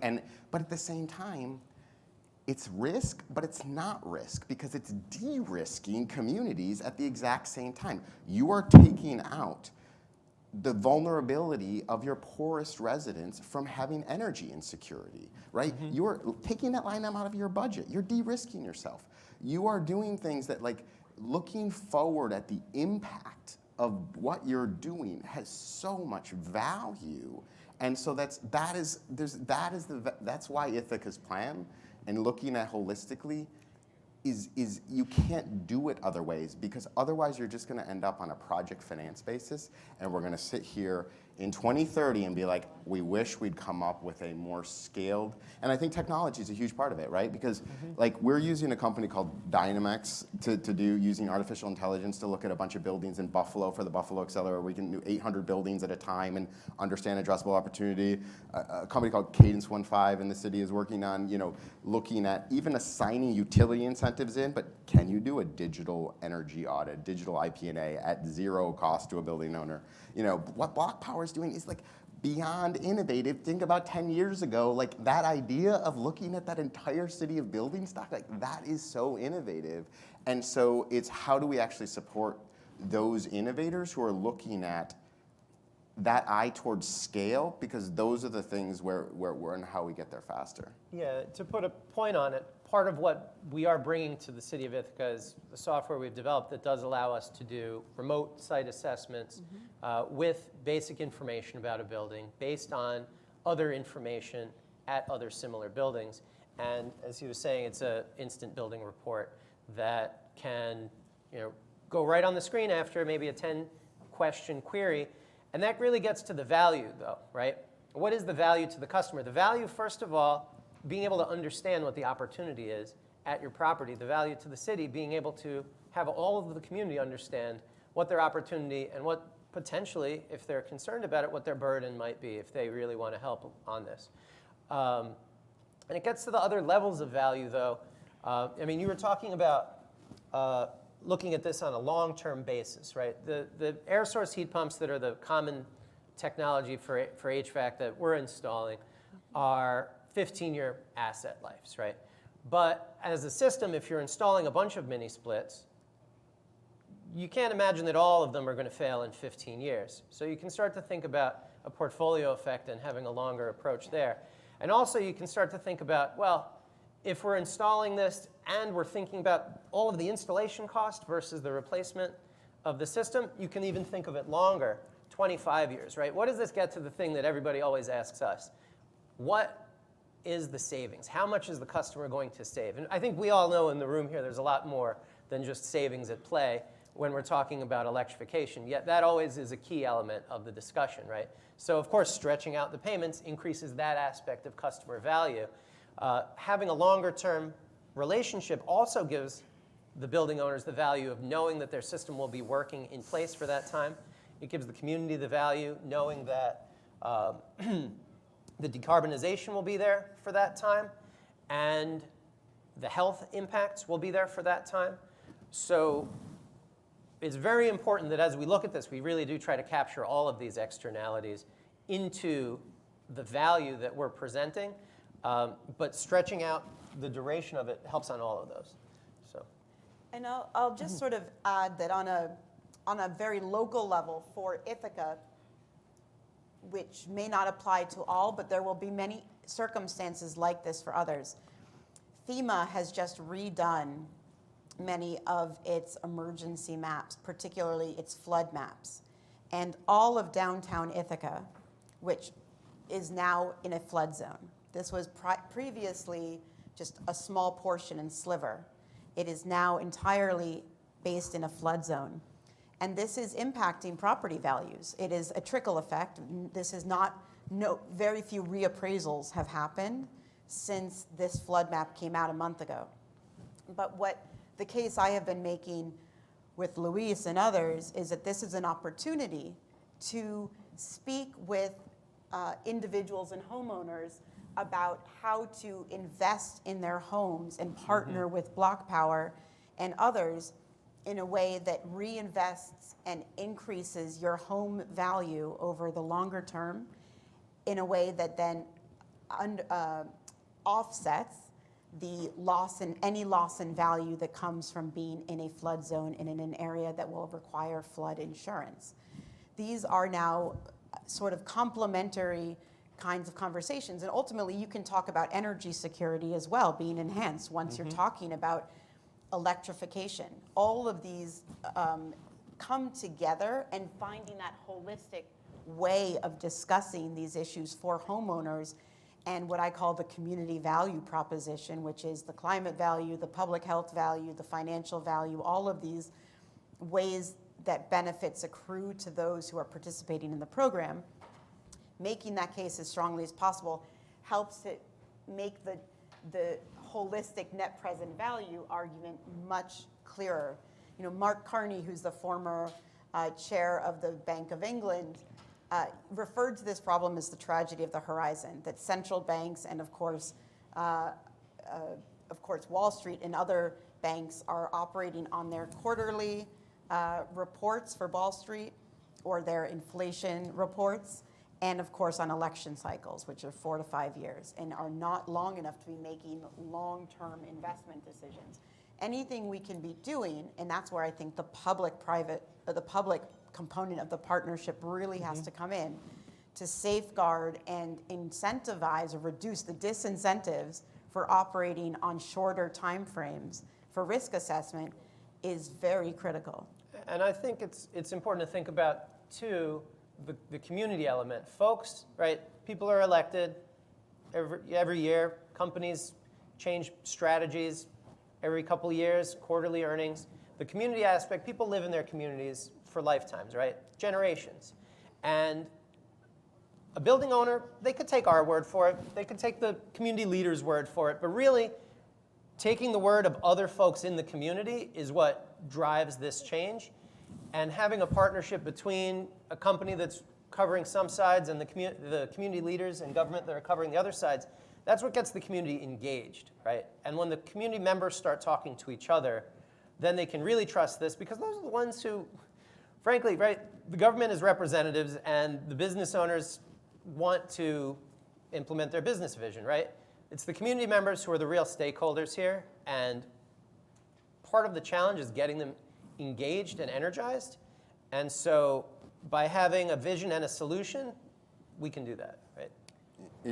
Picking up on that, I think actually the term, obviously, resilience matters. And I think that's where, looking at what, like, for example, IPC, we have a product, a lending product. It's a mid-cycle property where we can lend below the capital stack. I mean, if you think about, I come from the affordable housing background, and it's very similar to energy, where you have, like, equity and debt and all of the other things. And a lot of times in regulated, you have, like, state-level debt, and all the complexities of the capital stack are there. So, like, the point is, like, it's really complicated and annoying to try to lend into those capital stacks. So the point is, like, what we did is decide to, like, let's go below the capital stack. Let's go below everyone else and think about, like, pace, but on the bottom. And what's interesting about that is because part of it is you have to be able to underwrite things in ways and look at things in flexibility that, like, what is the flood insurance premium going to look like on the other side of this? But maybe if it's raising mechanicals, I could lower that. I'm like actually in a huge, I emailed my insurance agent, this is like a tangent, but it's very relevant here. The other day is like, I have an induction stove and I'm like, why, there's lower fire risk. Where's my lower insurance premium? So I emailed my friend Nina, who happens to be the overseeing climate regulator for Department of Financial Services and overseeing the banks and the insurance company. I said, Nina, like, is this a thing? How do we lower, And the fact is, and then I emailed Greg, someone at NYSERDA to ask the same question. I emailed my boss, who's at the, got people at the EPA. The answer is like, there is no anywhere insurance benefit for moving to induction.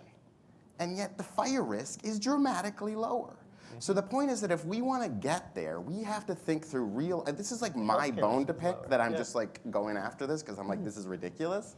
But the answer is like, we have to think through this lens of like, what is the avoided cost? Every penny matters because it also matters on the other side. If you look at like between 2008 and 2012, during the financial crisis, low and moderate income individuals like who had lower energy burdens had lower default rates on their homes. So this is about energy security as well. And this is where the capital stack matters too, because at some point, the savings isn't there. But we have to bring our whole community along together, and it is cheaper long term if we move as a system than saying, guess what, this half is going to move forward and this half is going to stay behind. That is not systems thinking, and no one will ever argue that's more efficient. So this is where government, like NYSERDA, having the Green Bank who can put capital in to support these initiatives where the city doesn't have the resources, that will be the difference in making this program successful. And this can become a virtuous cycle. We have, once you are investing in single and multi-family homes, you are adding to the value of the property taxes that cities can collect. I'm not trying to say that investing in your home is going to raise your taxes, but the city of Ithaca and their school system has been having a lot of conversations about how to finance their decarbonization of their school buildings and particularly of investing in electric buses, which face some other problems in terms of getting up certain hills in the middle of winter in Ithaca. But the costs there come from the city's budget, which is entirely financed in Ithaca by property taxes. And when you're thinking about how to increase your financing for some of these key costs, looking at those property values are key. But all the more reason to be finding and front-loading the access to capital to accelerate these investments in homes, and it can be so that you can begin this virtuous cycle of increasing budgets, which then do help to provide the public goods, which benefit the lower income communities disproportionately. Sure, it's an important way to keep investing in the community. Otherwise, you get in a trap that many older cities have gotten into where there may be out-migration, the building stock may get older. To meet core city services, everyone who's left has to pay the property taxes. It makes it less attractive. It's not a good cycle for a city and a community. So by continued investment, particularly investment with outside capital in things that do yield some money coming back and things that are investments in the infrastructure that have long-term accruing value, it's almost necessary. And just a real quick point, I think this is the most important thing, appraisal risk, right? Because what you're talking about is, can you even get a mortgage soon? Like, that is a huge issue. Like, if you think about Miami, should Miami, without a real, if you read the official statement, the offering statement for the city of Miami, and when they sell bonds, it is not nearly descriptive when you look at their climate resiliency plan. Should they be allowed to sell securities that are 30 years out?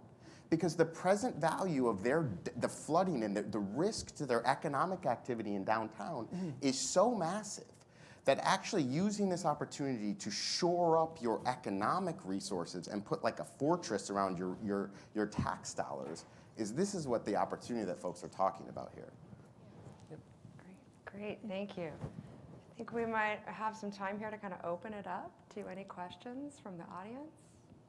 Yes, we'll start with you.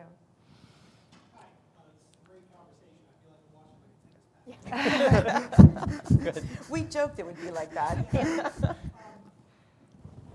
who works with affordable housing communities, which I worked with James about 25 years ago, knows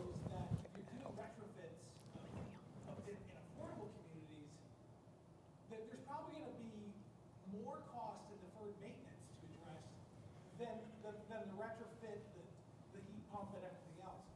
Can you share a little bit of your thinking on how you're approaching that? I understand it's all long term, but at the same time, there's a practical issue of getting the work done and keeping it affordable for those residents. Yeah. I can take this one first, I think. I mean, what we do and what we've done historically is we do roll those costs into the upgrade, right? And being able to stretch those out does allow folks who might have been putting it off for a year or 2 or 5 or even 10 to really start to address it. It's not even generally very many expensive upgrades. It's just a lot of little things, right? So that's the first easy answer. It does get rolled in. It can get rolled in. We've set up the financing so that it can get rolled in.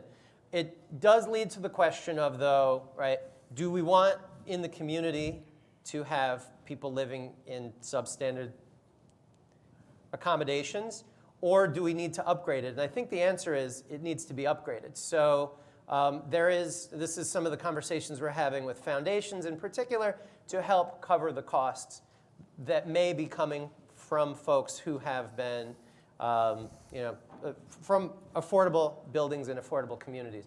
The other thing is, right, if you're going to own an affordable building, you do need to spend the money on it.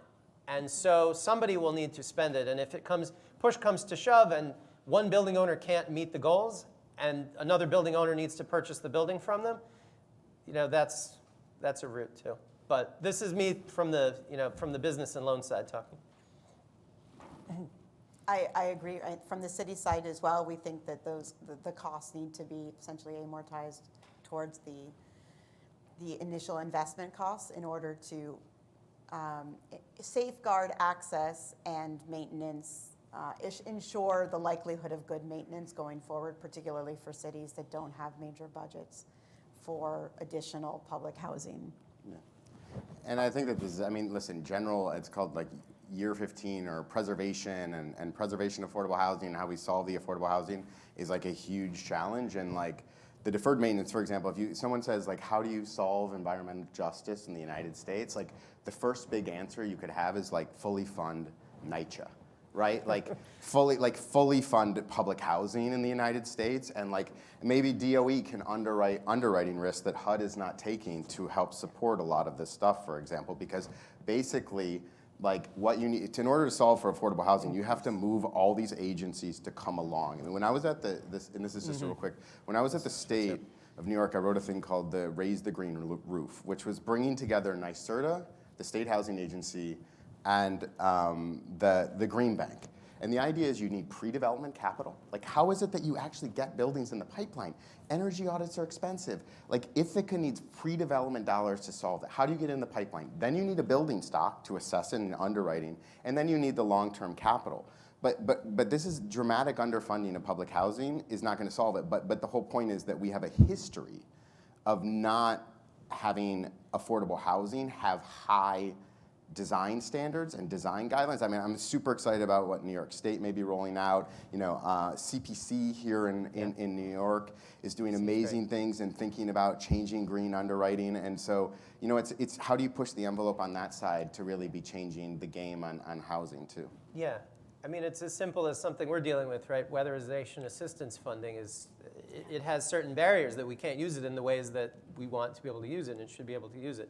Getting that figured out, and like you mentioned, CPC, right? Thinking about how can we bring any of these energy-saving measures, or even dealing with deferred maintenance measures, and helping think about that in the context of debt service coverage ratio, right? Is it really going to help us reduce our expenses so that we can still hit a good debt service coverage ratio or a safe debt service coverage ratio on the loan?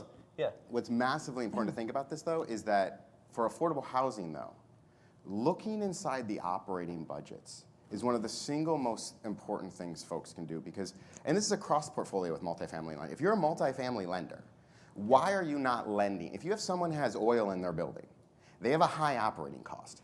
why are you not giving them more money? I don't care if it's not mortgage secured, to lower their operating costs. Don't worry about till they get to a financing event. Give it to them tomorrow. That's what we do. It's like, how do you lower your risk exposure? Is bring in mezz financing to de-risk the first. Lower the operating costs tomorrow.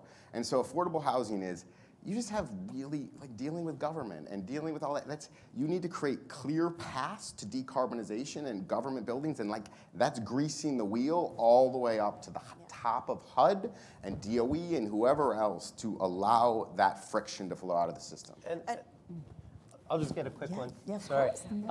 On electrification specifically, right, conversion costs themselves can be a cost that can make, if you're looking at going from a gas to an electric heat pump, sometimes you have to deal with that electrical conversion cost, right?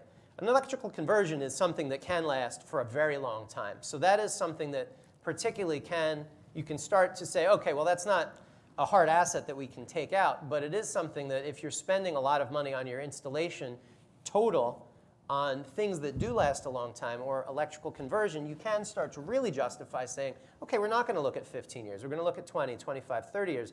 Tie it to the length of, say, a solar installation that may also be there, or tie it to the length of a mortgage that may be there, or even beyond, right?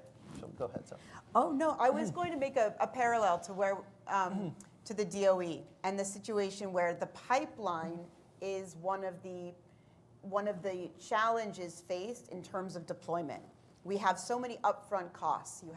You face the legal needs, you have the engineers, the outside assessments.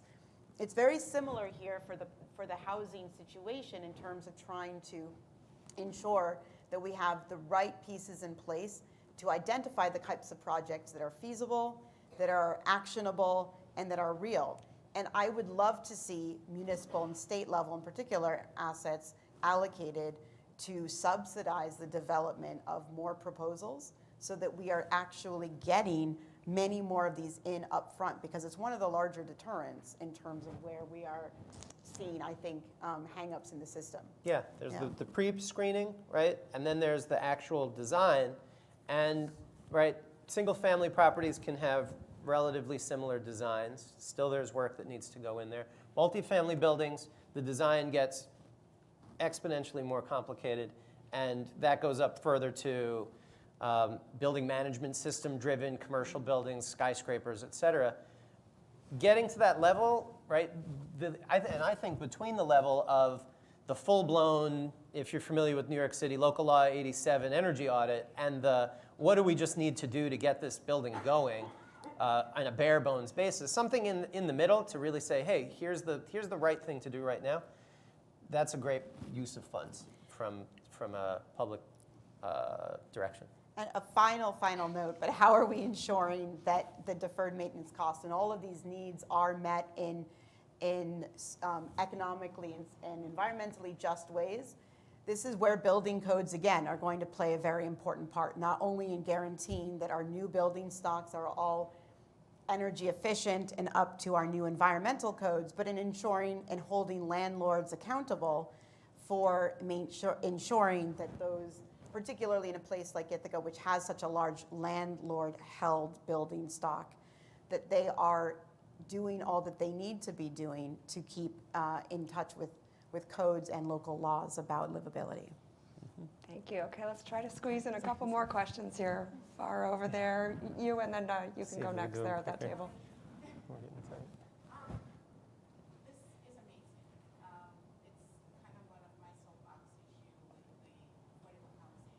But how are you accounting for displacement of residents in what you're doing there? Especially in the affordable housing buildings where they're doing these upgrades. How do you translate that to make sure that there's no displacement? Can you repeat the question?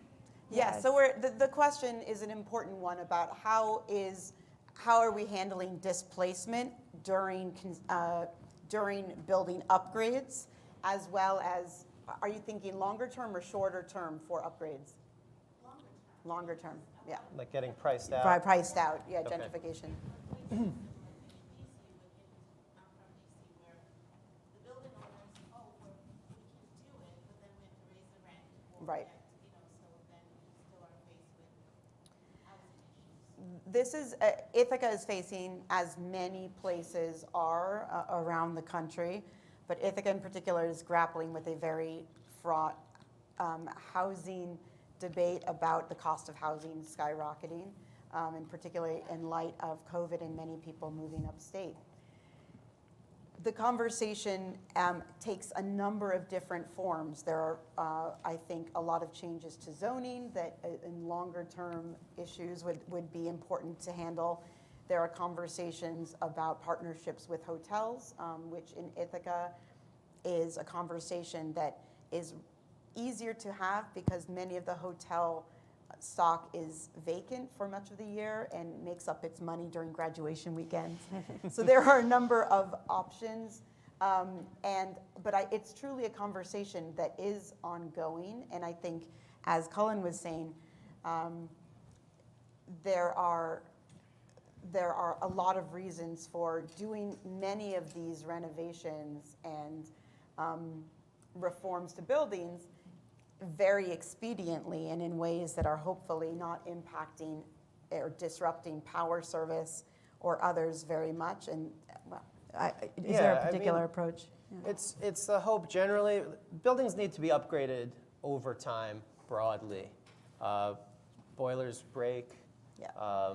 Windows break, right? Insulation, even insulation can start to get aged and work its way down inside of walls. So it's the hope that this is part of the upgrade cycle, right? And that rather than displacing tenants who are sort of in a situation where they're in a place that's lower cost, the place gets better. Most landlords anyway, they like to keep tenants that are good tenants, provided the market rates are very similar. And I think outside of very hot markets, right, and large cities, I do think it's a bit more of a,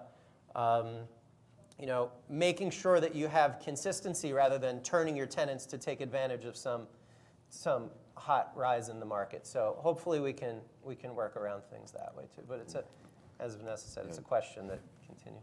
The only thing I would, so just real quick on that is, one, we need to change building techniques in the United States because I think that like we are building like in New York $650,000, $700,000 a door affordable housing, and that does not work.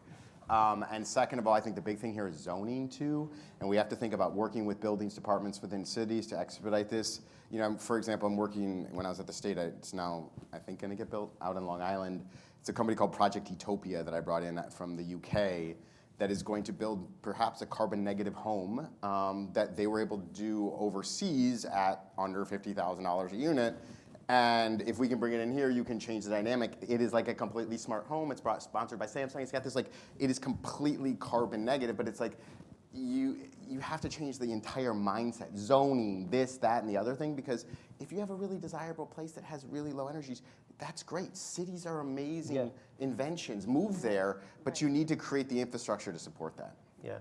It gets back to scale again, right? Yeah. To beat the drum of scale and try to solve the chicken and egg of the more scale you get, the lower the cost can be and the less all of these issues become. Okay, sorry, we just got one more, I promised, over here. You mentioned earlier about the argument that, let's say you're in a FEMA floodplain area now, you have some expected value of damage in the future, you're going to increase the housing value, maybe you offset or something like that. I'm curious if you also see, or if you're orchestrating projects that have a resilience component alongside an electrification component, so there isn't just the That's absolutely the right question. And at present, the Green New Deal in Ithaca is focused on building electrification and transportation electrification for the most part, and city decarbonization. The question and the conversation about building resilience as part of this is absolutely one that we are having in terms of what does climate justice mean, which is a community conversation happening now in part with Block Power and their great organizing program and principles. It is also a conversation we are having about what kinds of innovations and retrofits and upgrades can we bring in alongside, and that is depending upon what kinds of financing we are finding. more is more in terms of upgrades for sure, and I hope that there will be a suite of add-ons that we can offer to landlords and tenants and owners. But the broader conversation should be always be, as long as we're going in to do upgrades, what else can we do to ensure that homes are protected? And for Ithaca, flooding is clearly now a large issue, but we also look at any number of winter storm and wintry weather degradation, which is very key. So that's something we are having a good conversation about, and I will definitely bring back that there's interest in the leadership we can show in that area too. I'll make one point on this as well, right? I'm aware that the City of Ithaca is doing community choice aggregation and is actually going after an aggressive community choice aggregation, looking for 24/7 renewable energy, right? So all day, all night, all the time, renewable energy only into the city. To the extent that storage can become part of the installations that we do with solar, with the HVAC, then that just builds in some more of that resiliency as well. And there's an economic basis behind it, which we need to make sure it fits with everything, but it all accrues. But our money finances resiliency. We finance Black Power, so Black Power's in Ithaca. So when they're ready to do it, we can figure out how to make it happen. Conversation we'll have, yeah. IPC's been great as we have been through the whole process. Great. Okay. Steve, you had one more, or? Yes, I'm a little confused. I understand you are trying to ultimately convert 6,000 buildings with a very low interest rate. Are you actually doing projects now, and those will be then aggregated to securitize? Yes, we're And/or are you trying to raise more financing so you can do more? Where in the process are you? So we expect the contract to be ratified on the 1st of June, right? We signed it from the Block Power side, and so the contract really spells out our role as program manager, the city's role as convener. We've got about 20 bullet points on each side of things that we do, and we've been taking our time getting to do projects specifically because we want to have the community relationships set up well. We want to have the community advisory board in place and working, and we want to, we want to come in as a partner, not an outsider. That said, we've got a number of projects that are identified, both from the city and private parties, and we have a bunch of funding that will come in to lead the way for the projects. What will happen, though, is we're seeking additional funding to help buy the interest rate down currently, and additional funding as we grow the scale to continue to have the interest rates go down further. Now, why is it attractive for the first folks who get in? Because they get the advantage of the current high level of incentives, right, from the state. They get the advantage of being a first mover in their community, right? Really the community and prestige value. And they do get the advantage of the individual approach that we will be able to give them. So there's a lot of advantage regardless of when folks join the program, and it's running. I have a follow-up. Should we do one more, or we might need to go into a break? One more? Okay, last question here. Colin, when does the bond issuance come in? Because since you want to bring down the cost of interest, Yes. for an investment-grade bond, you have to pay market prices. So that's probably higher than Well, whatever the concessionary rates there are that you get from the green bank. right now we are paying market rates with some reductions from credit enhancements that we've been able to bring to our lender, to our lender who's giving us these, Goldman Sachs. And so it's things, though, like the DOE loan guarantee, and it's things that will allow the bond to be priced below where a normal lending facility like this may be priced. It's having a larger portfolio to spread the risk out that allows it to be priced lower. And frankly, it's having other credit enhancements that may come in, like the Green Bank may be able to provide, that do give a loss reserve, or something like credit insurance, right? So we have a relationship with this group, Energetic Insurance. And as we were conceiving this originally, and this is still very much part of the plan, is to have a stack of, really a risk tower, right? Where Block Power is in for some, then we have some additional credit enhancements, then we have insurance, and then we have loan guarantees. If we stack all of that up, frankly, to me, this should be the risk-free rate, right? But this is really how we're thinking of it, right? We've got a bunch of tools that we're bringing together. Whether we'll be able to bring all of them in together and how much we'll be able to use each of them, that's a question, right? Also, earlier, and as we go from city to city, right, the cities themselves can provide credit support and guarantees, and they don't even need to provide a cash guarantee or a letter of credit. They could simply say, hey, look, we know you're taking out this credit insurance. We can help you pay if there's a claim against it, right? If your portfolio is seeing more defaults than you projected or than the lender needs. So, yeah. The one thing to add that the biggest thing about going to the bond market you'll need ultimately is data, right? Because investors are going to be looking for debt service coverage ratios, and they're going to be looking for loan performance data ultimately to be able to understand the credit risk. So at that point, like, it's about when and how you're able to sort of aggregate. I mean, when I was at the state, actually, the beautiful stuff is that this is like the ESG of ESG bonds, if you're actually thinking about it. So, you know, I created the sustainability finance program for the state on the affordable housing.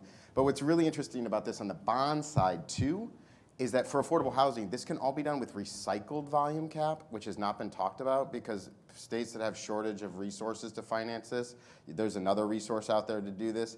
But the bond side, the key is it's there. The answer is it's there. I was talking to a hedge fund manager, in case you're interested.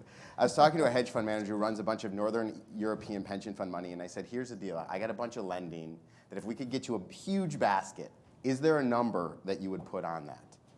And I said, here's what it is. And he said, I'll put a number on it. It's a high number, and I don't like it, but it's a backstop on what the debt rate would be for unsecured lending to finance this. And the reason he said it, and this is the most fascinating point, he said, it's debt, but it's equity-like.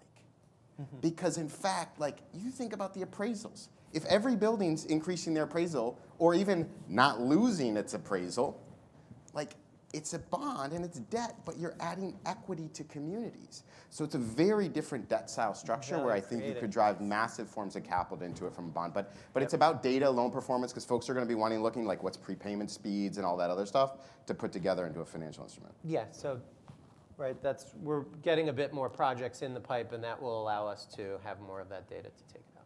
More cities. We're looking for more More cities cities. to get involved. Absolutely. Tell your mayors. We've got a lot of conversations in California. I think we have a number of conversations in New York right now.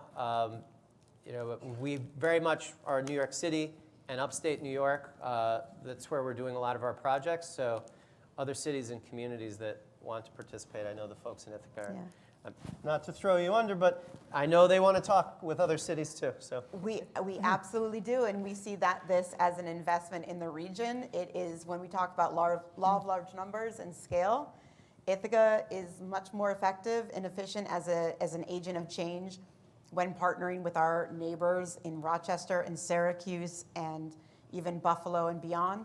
There are a lot of cities, and the more we invest in workforce development and more, there's a lot of transferability of a workforce that can move between cities. like code inspectors, like we were talking about. We want a right? code corps. Yeah. That's right. Well, thank you so much. Let's all give them a great round of applause. Thank you. Great job opening up our conference today. We can enjoy a break next. Okay, thank you, everyone.